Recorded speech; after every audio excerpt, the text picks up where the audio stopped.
ফেসবুকের অনেকেই ফেসবুক থেকে বিদায় নিতে চাচ্ছেন, কিন্তু কেন?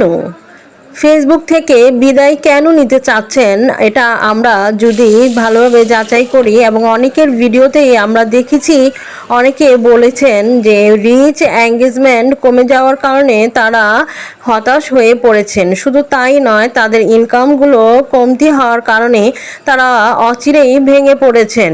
কিন্তু আমি তাদের উদ্দেশ্যে এই ভিডিওর মাধ্যমে বলতে চাই, বন্ধুরা, যারা আপনারা হতাশ হয়ে পড়েছেন এবং অচিরেই বিদায় নিতে চাচ্ছেন, কিন্তু এটা আপনাদের ভুল সিদ্ধান্ত। কেননা ফেসবুকে আমরা যারা কাজ করতে এসেছি, অবশ্যই আমাদেরকে জানা উচিত এই প্ল্যাটফর্মে ধৈর্য নিয়ে কাজ করতে হবে। আর এই প্ল্যাটফর্মের মূল এবং আসল মূলধন হলো ধৈর্য।